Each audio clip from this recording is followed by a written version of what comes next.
बातें उनके मन में तब थी, और 2007-8 के बाद से लेकर के तब भी 10 वर्ष लगे उन तक सुविधाएं पहुंचने के लिए।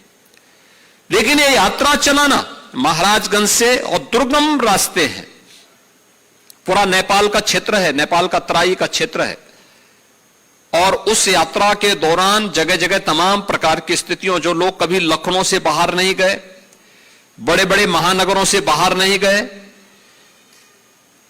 वहां पर जाकर के रात्रि निवास करना, उन लोगों को देखना, उसका डाटा तैयार करना, उनको दवा की व्यवस्था कराना, और यह कार्यक्रम अनवरत तब भी चलता रहा जब वैश्विक महामारी कोरोना 19 ने पूरी दुनिया को अपनी चपेट में लिया था। तब भी यह यात्रा अनवरत रूप से इस क्षेत्र में चलती रही और स्वास्थ्य के प्रति जागरूकता पैदा करती रही। याद करिए, यह वही क्षेत्र है जिसमें इंसेफ्लाइटिस से हजारों मौतें होती थी। इंसेफ्लाइटिस का कारण 2 थे, एक गंदगी और दूसरा स्वास्थ्य के प्रति जागरूक न होना। यात्रा ने स्वास्थ्य के प्रति जागरूक उन्हें बनाया कि भाई एक तो साफ और सुथरा वातावरण रखो, साफ सफाई रखो, स्नान करो,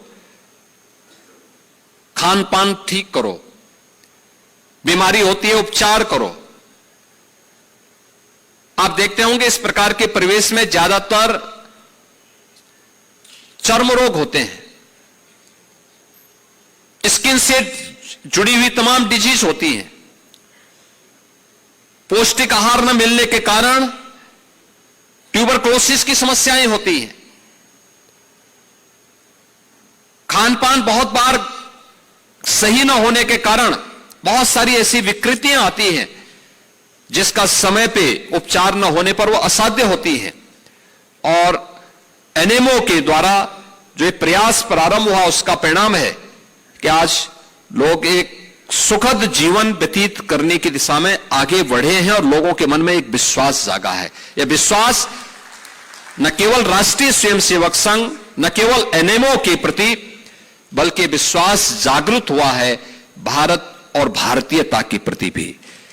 क्योंकि इसी उद्देश्य से इस ऑर्गेनाइजेशन ने इस पूरे कार्यक्रम को आगे बढ़ाया, और इसलिए आज जो सम्मान समारोह यहां पे हो रहा है, वे सभी पदाधिकारी, वे सभी स्वयंसेवक जो इस यात्रा के साथ जुड़े हैं, अभिनंदन के अधिकारी हैं।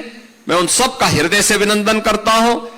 आदरणीय दत्ता जी का हृदय से स्वागत करता हूं कि उन्होंने समय निकाल करके इस यात्रा के बारे में, जो भारत नेपाल के सीमावर्ती क्षेत्र में दोनों ओर के लोगों के मन में एक विश्वास जागृत करने का माध्यम भी बनी है, स्वास्थ्य के प्रति उन्हें आरोग्यता, उत्तम आरोग्यता प्रदान करने का आधार भी बनी है, और उनके बीच में संवाद के माध्यम से हम वहां की समस्याओं का समाधान का माध्यम भी बनी है। इसके लिए मैं आज उनका आगमन हुआ है, इसके लिए उनका हृदय से स्वागत करता हूं। एनएमओ और के सभी पदाधिकारियों को, सेवा न्यास से जुड़े हुए सभी पदाधिकारियों को हृदय से धन्यवाद देता हूं कि उनकी यात्रा निरंतर जारी रहनी चाहिए। और ये सचमुच यात्रा स्मरण कराती है कि इसी प्रकार की यात्राओं के माध्यम से उस समय धार्मिक जन जागरण की आवश्यकता थी, वह काम जगत गुरु शंकराचार्य ने किया था।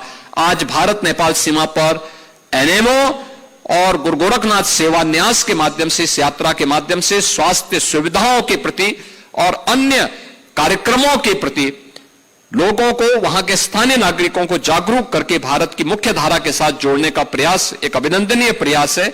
मैं इसके लिए उन सभी पदाधिकारी और स्वयंसेवकों का हृदय से अभिनंदन करता हूं, उनके प्रति अपनी शुभकामना व्यक्त करता हूं और विश्वास करता हूं कि एनएमओ और सेवा न्यास अपनी यात्रा को इसी प्रकार से जारी रहेगा। आप सबके प्रति मेरी शुभकामनाएं हैं। धन्यवाद। जय हिंद।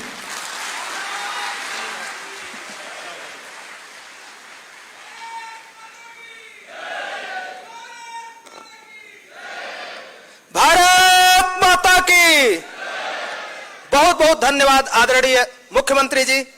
जिस तरह से आप इस कार्यक्रम के बारे में एक एक चीज को बता रहे थे, तो हम लोग के हृदय में कितनी प्रसन्नता हो रही थी, ये हम लोग एक कार्यकर्ता के रूप में शायद प्रकट नहीं कर पाएंगे।